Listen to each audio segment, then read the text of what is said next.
Good morning. Financial management में last हमने fund flow statement का इलस्ट्रेशन डिस्कस किया था, कोष प्राप्य विवरण का। आज का हमारा टॉपिक है मैनेजमेंट ऑफ वर्किंग कैपिटल, यानी कि कार्यशील पूंजी का प्रबंध। स्टार्ट करते हैं। बिजनेस में देखें तो मेनली हमें दो टाइप की कैपिटल की ज़रूरत होती है। पहली है स्थायी पूंजी, ठीक है, यानी कि व्यवसाय में मेनली हमें क्या है, दो प्रकार की पूंजियों की आवश्यकता होती है। पहली स्थायी पूंजी है जो कि व्यवसाय की जो स्थायी वित्तीय आवश्यकता है, जैसे कि भाई भूमि भवन है, इनकी व्यवस्था हेतु हमें ज़रूरत होती है। और दूसरी अस्थायी या फिर हम उसे अल्पकालीन पूंजी कहते हैं, जो कि व्यवसाय की जो सामयिक आवश्यकता है, जैसे कच्चे माल का क्रय है, रॉ मटेरियल परचेज है, या फिर न्यूनतम स्कंद है, भावी मांगों की पूर्ति, इनके लिए जो निर्मित माल है उनका न्यूनतम स्कंद, मजदूरी या फिर कर्मचारियों का वेतन, दैनिक व्यय, इनके लिए हमें उसकी आवश्यकता होती है। व्यावसायिक गतिविधियों को सही रूप से संचालन हेतु भी हमें स्थायी पूंजी का अनुमान लगाना और उसकी व्यवस्था करने के पश्चात जो हमारी सामयिक आवश्यकता है उनके लिए अस्थायी पूंजी की व्यवस्था करनी होती है। स्थायी पूंजी की आवश्यकता क्या है, अल्पकालीन होती है, ठीक है।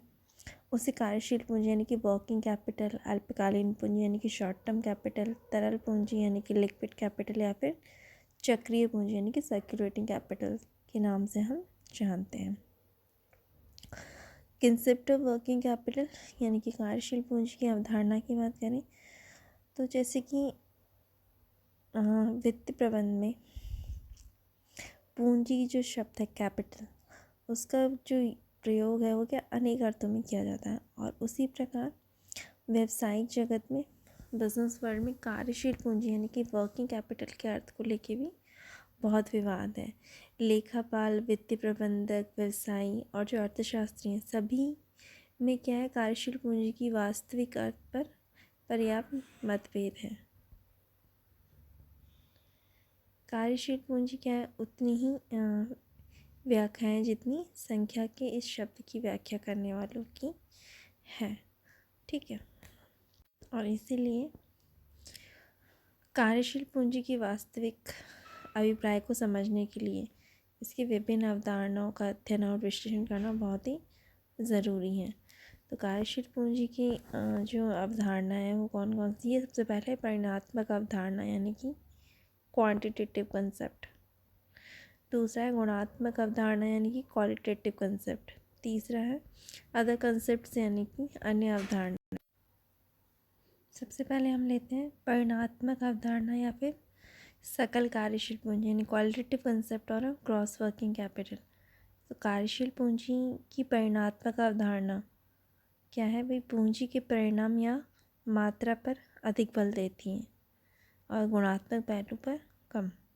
इस अवधारणा के अनुसार क्या है कि भाई संपूर्ण जो चालू संपत्तियां हैं, करंट एसेट्स हैं, उनका योग है ना, या उनका समप ही हम इसे कार्यशील पूंजी का प्रतिनिधित्व करता है, यानी कि वर्किंग कैपिटल होती हैं। और इस विचारधारा के जो प्रमुख समर्थक हैं वो कौन कौन से, मिड है, Melt, Becker, Field, Bonneville, J S. Miller, Adam Smith. Mead, Melt और फील्ड के अनुसार कार्यशील पूंजी से तात्पर्य क्या है, चालू संपत्तियों के योग से है। Working Capitals means current assets, right. और बोनविल के अनुसार कोषों की कोई भी प्राप्ति जो चालू संपत्तियों में वृद्धि करती है वह कार्यशील पूंजी में भी वृद्धि करती है, क्योंकि ये दोनों एक ही हैं। Any acquisition of funds which increases the current assets increases working capital for they are one and the same, ठीक है। इसलिए स्पष्ट है कि भाई जो बोनविल है उनने कार्यशील पूंजी और चालू संपत्तियों को एक ही अर्थ का प्रयुक्त किया है, ठीक है। और ऐसे ही जे.एस. मिल के अनुसार चालू संपत्तियों का योग ही व्यवसाय की कार्यशील पूंजी है, ठीक है। दूसरा है हमारा गुणात्मक अवधारणा या फिर शुद्ध कार्यशील पूंजी, क्वालिटेटिव कंसेप्ट और नेटवर्किंग कैपिटल, ठीक है। तो इस अवधारणा के अनुसार जो चालू संपत्तियां हैं, और उनकी चालू दायित्व पर जो आधिक्य है वो कार्यशील पूंजी कहते हैं। ठीक है। गुणात्मक अवधारणा के अनुसार कार्यशील पूंजी के लिए चालू संपत्तियों का चालू दायित्व पर आधिक्य आवश्यक है। यदि अगर चालू संपत्तियां और चालू दायित्व की समान राशि हो तो संस्था में कार्यशील पूंजी अनुपस्थित मानी जाएगी।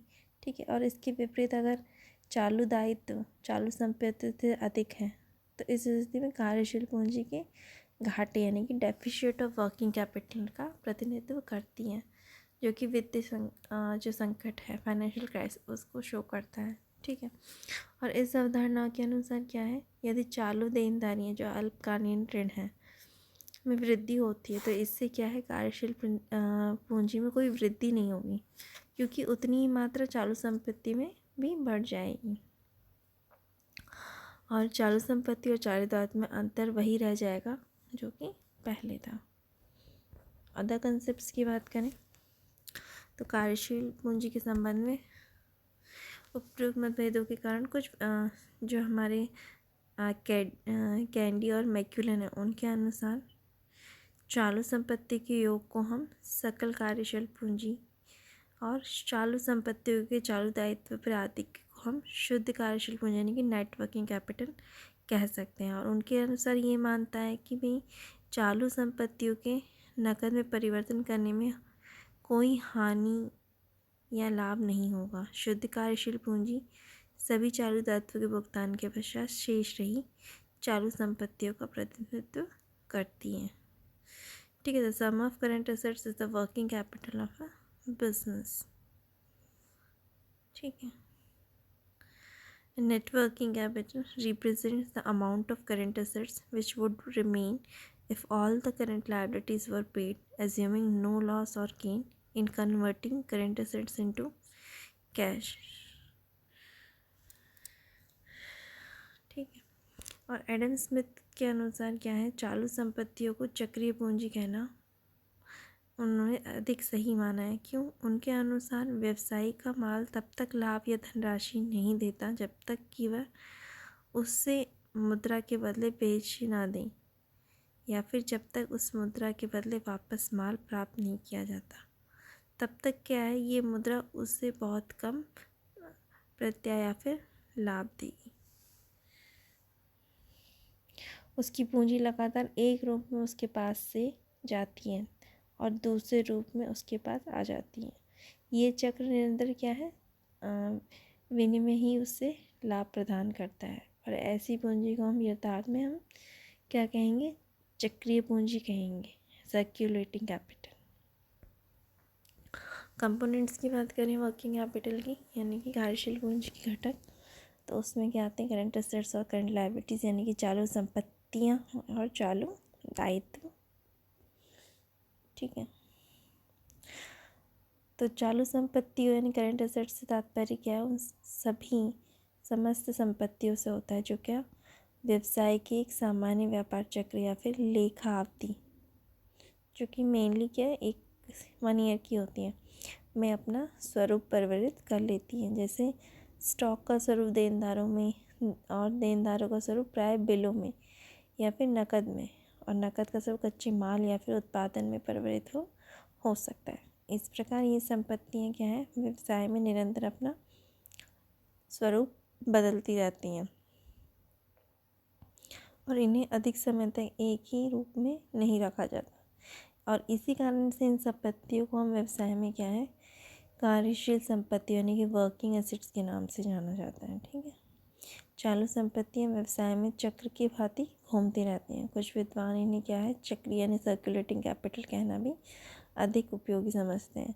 चालू संपत्तियों के प्रमुख रूप क्या है, यानी स्टॉक, देनदार, डेटर्स, प्राप्य, बिल्स, बैंक शेष, कैश बैलेंस यानी बैंक बैलेंस, अल्पकालीन विनियोग, ये सारे इसमें सम्मिलित हैं। चालू दायित्व की यानी कि करंट लायबिलिटीज़ की बात करें तो करंट लायबिलिटी से तात्पर्य वे दायित्व या फिर देनदारी होते हैं जिन्हें एक साधारण व्यापारिक चक्र या फिर लेखा अवधि के दौरान चुकाना होता है। और इनके अंतर्गत लेनदार देय बिल, बैंक, है ना, अल्पकालीन ऋण, देय आयकर, कर के लिए आयोजन, प्रस्तावित लाभांश, ना मांगा गया लाभांश यानी कि जो अनक्लेम डिविडेंड्स होते हैं, है ना, आउटस्टैंडिंग एक्सपेंसेस हो गए, दीर्घकालीन ऋण हो गए, उनकी चालू वर्षों में देय राशि, ये सारे करंट लायबिलिटीज़ यानी कि चालू दायित्व में सम्मिलित होते हैं।